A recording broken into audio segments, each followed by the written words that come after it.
Comment se fait-il, selon vous, qu'il faut attendre les années 70 pour voir apparaître les premières études historiques sur le génocide arménien? Parce que pendant à peu près donc 50-60 ans, d'abord l'Arménie soviétique, par définition, est un régime totalitaire, et donc là on suit la politique de Moscou, qui pendant à peu près 30-40 ans était dans une sorte d'amitié avec la Turquie. Deuxièmement, dans ce qui est appelé aujourd'hui la diaspora, il a fallu tout un travail de réparation. On peut le regretter d'ailleurs, ce travail tardif des historiens. Et puis troisièmement, il fallait recomposer une élite, parce qu'elle a été décimée en 15, et que tout cela a joué sur cette capacité à retrouver le chemin de la pédagogie, du savoir, des connaissances. Et les premiers travaux, comme vous le dites, datent des années 70. En fait, Oui. c'est quelques années après le cinquantenaire du génocide, lorsque les Arméniens en Arménie et dans la diaspora descendent dans la rue pour dire justice, justice, etc. Et comment se fait-il que l'Uruguay, petit pays d'Amérique latine, a reconnu en premier le génocide arménien? Alors ça, c'est vraiment une bonne question, parce qu'on n'a jamais vraiment su pourquoi l'Uruguay avait été le premier État. Alors est-ce que ça fait partie de ces États qui se distinguent de la communauté internationale par des prises de position comme ça assez singulières? Peut-être. Est-ce que c'est parce que il y avait une communauté arménienne bien intégrée en Uruguay qui a joué auprès du pouvoir à Montevideo et qui s'est traduit par ce que l'on sait? C'est pas que le génocide des Arméniens. L'Uruguay, tout au long de son histoire récente, a multiplié comme ça ce genre d'initiative un petit peu originale et payante, puisque maintenant on le cite partout comme premier pays qui a reconnu le génocide.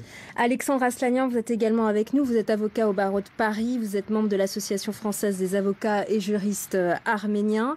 Si la Turquie reconnaissait clairement ce génocide, la Turquie héritière de l'Empire ottoman, symboliquement ce serait un geste très fort, mais ça changerait quoi concrètement pour les Arméniens, pour la diaspora?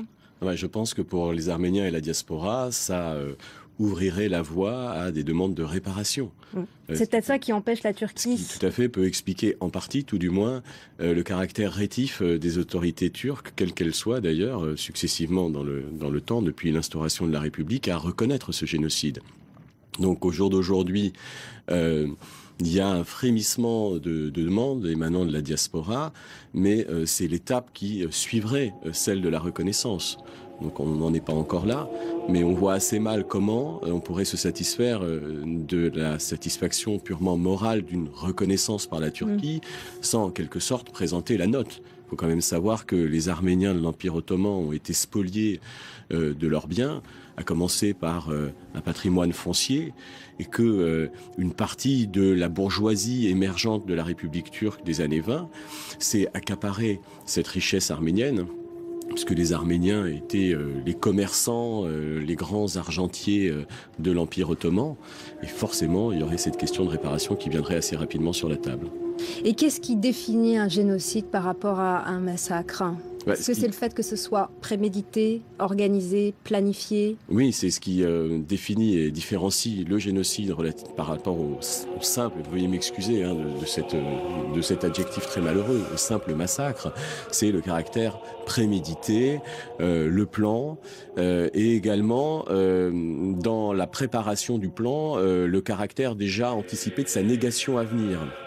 Donc le caractère secret d'un certain nombre d'ordres et un argumentaire déjà préparé pour nier le crime. C'est ce qui fait la différence entre le massacre. Et quand est-ce que ce terme apparaît dans la législation internationale? Il me semble que c'est 44. Mais... Il apparaît après la Seconde Guerre mondiale à travers des travaux d'un juriste polonais d'origine juive qui s'est inspiré du sort des Arméniens durant la Première Guerre mondiale pour arriver à affiner ce mot. C'est un mot après qui a été repris évidemment au niveau international. Et lors de la Shoah avec l'extermination des Juifs et des Tziganes. Tout à fait. Est-ce que c'est une 148, d'accord. Est-ce que c'est une caractéristique du XXe siècle? Le génocide? Oui. C'est Samantha Powers, qui aujourd'hui ambassadrice américaine aux Nations Unies, qui a sorti un ouvrage en disant que le XXe siècle était le siècle des génocides. Oui, je pense que c'est une des caractéristiques, mais ça ne veut pas dire qu'il n'y en aura pas d'autres, malheureusement. Mais effectivement... C'est à cause de la technique, l'utilisation d'arguments scientifiques? C'est surtout la violence de masse, la brutalité et la guerre totale. C'est surtout le côté industriel de la planification également. Voilà, le côté industriel, c'est essentiellement pour la Shoah. Mais tout ce qui est brutalisation, guerre totale, c'est valable pour les 3 grands génocides qui sont reconnus comme tels. Je remarque d'ailleurs que le président Hollande a reconnu le génocide du Cambodge. Mais il n'a pas prononcé, certains pays dont la France d'ailleurs évitent de spécifier la responsabilité turque même quand on reconnaît le génocide. Et pour le Vatican par exemple, il a fallu attendre le pape François pour que la responsabilité de la Turquie soit clairement énoncée il y a quelques jours. Alors, le pape Jean-Paul II avait déjà écrit, dans un de ses textes, le mot génocide. Puis quand il est allé à Erevan, il avait prononcé l'expression grande catastrophe, faussement traduite par Menziere, qui veut dire plutôt grand carnage. Et effectivement, là, le pape François, qui déjà en Argentine avait reconnu le génocide en tant que plus haute autorité religieuse du pays, et là, il a prononcé clairement. Le mot. Et d'ailleurs, il y a eu des effets tout de suite. L'Autriche, l'Allemagne et d'autres pays également ont emboîté le pas. Mais le Vatican est un État aussi. Pas oublier.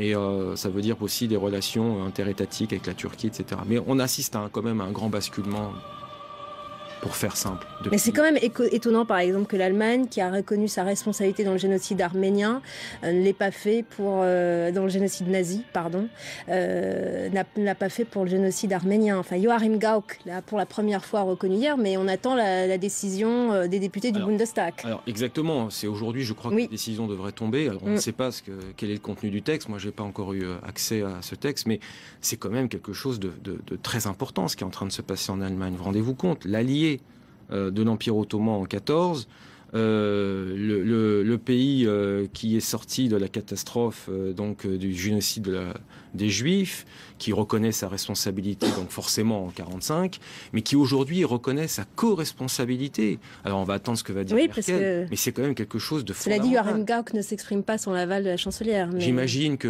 il y a dû avoir pas mal d'échanges de SMS ou de courriels. Mais pour l'instant, ils n'ont pas encore reconnu officiellement. On attend donc la décision. C'est quand même étonnant. C'est quand même le chef de l'État donc allemand, qui est une autorité morale, qui est une autorité importante, donc moins importante que la chancelière, bien entendu, mais quand même importante. Donc c'est un tournant. Mais oui, fondamental. Et d'ailleurs, souvent les Turcs disaient que les chefs d'État qui reconnaissaient le génocide, c'était surtout pour des motivations électorales. Là, c'est pas le cas. Il y a 3 millions de germano-turcs et il n'y a quasiment pas de germano-arméniens. Donc on ne peut pas dire que ce soit, pour le coup, des visées électorales. Non, c'est fondamental en termes de co-responsabilité, d'impact sur le droit international à propos du génocide. Et ils ont reconnu la responsabilité de soldats allemands. En tout cas, il y a des livres qui paraissent pour dénoncer la participation d'officiers allemands dans le génocide. Alors, la cérémonie se poursuit. On continue d'en parler avec vous, Alexandre Aslanian.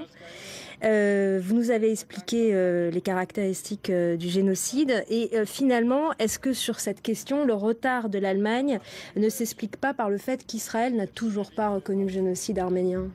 Je pense en partie, mais également du fait des rapports extrêmement étroits entre l'Allemagne et la Turquie, qui remontent à une époque pré-génocidaire d'ailleurs, qui ont perduré, qui se manifeste aussi par la présence sur le sol allemand d'un certain nombre, non seulement d'immigrés turcs, mais de personnes d'origine ethnique turque, mais citoyennes allemandes, ce qui explique les réticences jusqu'à présent de l'Allemagne à reconnaître le génocide des Arméniens. On a parlé tout à l'heure de l'Uruguay. Effectivement, petit pays d'Amérique latine, extrêmement loin de la Turquie, qui n'a manifestement aucun intérêt économique en Turquie et qui peut donc beaucoup plus facilement que l'Allemagne reconnaître sans conséquence pour sa diplomatie qui est peu importante et qui n'a pas d'intérêt économique en Turquie, le génocide des Arméniens. Donc le tournant actuel, c'est qu'un certain nombre de pays qui ont des intérêts stratégiques, économiques, diplomatiques avec la Turquie franchissent enfin le pas, comme l'Allemagne, même si c'est sous la forme d'une reconnaissance uniquement, pour le moment, par le président allemand, dont on sait qu'il a un titre essentiellement honorifique.